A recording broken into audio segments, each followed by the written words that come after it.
Hello दोस्तों, आज की इस वीडियो में हम बात करेंगे इंडिया वर्सेस यूरोपियन यूनियन पर। यानी कि एक तरफ होगा अकेला भारत देश और दूसरी तरफ होगा यूरोपियन यूनियन।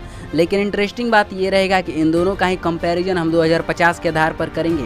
तो अगर आप इस चैनल पर पहली बार आए हो तो प्लीज़ इस चैनल को सब्सक्राइब करके इस वीडियो को कर दो लाइक। तो चलिए बिना किसी बकवास के शुरू करते हैं। बात करें अगर दोनों ही जगहों के 2050 में पॉपुलेशन की, तो इंडिया की 2050 में 1.64 बिलियन पॉपुलेशन हो जाएगी। वहीं यूरोपियन यूनियन की 2050 में 450 मिलियन पॉपुलेशन हो जाएगी। बात करें अगर दोनों ही जगहों के 2050 में पॉपुलेशन डेंसिटी की, तो 2050 में इंडिया की पॉपुलेशन डेंसिटी 498 पर किलोमीटर स्क्वायर हो जाएगी। वहीं यूरोपियन यूनियन की 2050 में पॉपुलेशन डेंसिटी 112 पर किलोमीटर स्क्वायर हो जाएगी।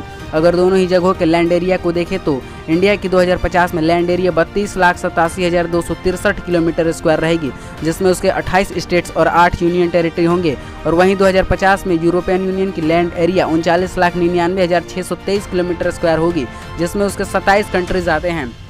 अगर मीडियन एज देखें तो 2050 में इंडिया की मीडियन एज 38 साल की हो जाएगी। वहीं यूरोपियन यूनियन के 2050 में मीडियन एज 47 साल की हो जाएगी। बात करें अगर 2050 में दोनों ही जगहों के मोस्ट पॉपुलर सिटीज़ की, तो इंडिया की most popular cities Mumbai, Delhi और कोलकाता होगी। वहीं यूरोपियन यूनियन की most popular city Paris, Madrid और बार्सिलोना होगी। बात करें अगर दोनों ही जगहों के नॉमिनल जीडीपी की, तो इंडिया के 2050 में नॉमिनल जीडीपी 29.4 ट्रिलियन की हो जाएगी।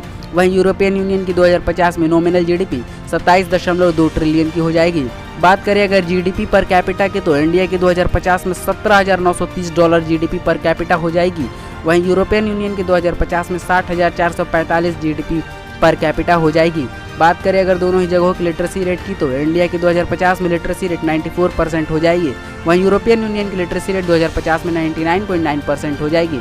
बात करें अगर पुअर्टी रेट की, तो इंडिया की 2050 में पुअर्टी रेट 0.25% रहेगी। वहीं यूरोपियन यूनियन की 2050 में पुअर्टी रेट 3.77% हो जाएगी। अगर दोनों ही जगहों के रिचेस्ट स्टेट्स या कंट्रीज को देखें तो इंडिया की most richest states Maharashtra, Uttar Pradesh और गुजरात होगी। वहीं यूरोपियन यूनियन की most richest city Germany, France और इटली होगी। अगर बात करें दोनों ही जगहों के 2050 में रिलीजन परसेंटेज की, तो इंडिया में हिंदू 77.2%, मुस्लिम 18.4% और क्रिश्चियन 2.1% हो जाएंगे। वहीं अगर यूरोपियन यूनियन में रिलीजन परसेंटेज देखें तो वहाँ क्रिश्चियन 64.2%, मुस्लिम 3.85% और हिंदू 1.28% हो जाएंगे।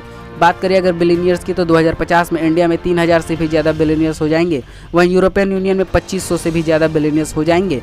बात करें अगर मिलिट्री की, तो 2050 में इंडिया के पास टोटल आर्मी 7 मिलियन से भी ज़्यादा रहेगी, जो कि वर्ल्ड की तीसरी सबसे ताकतवर सेना होगी। वहीं यूरोपियन यूनियन के पास टोटल आर्मी 4.15 मिलियन से भी ज़्यादा होगी।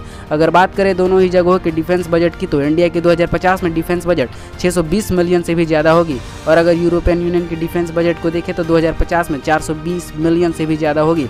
अगर बात करें दोनों ही जगहों पर अनएम्प्लॉयमेंट रेट की, तो इंडिया में 2050 तक 21% लोग बेरोजगार हो जाएंगे। वहीं यूरोपियन यूनियन में 2050 तक 24% लोग बेरोजगार हो जाएंगे।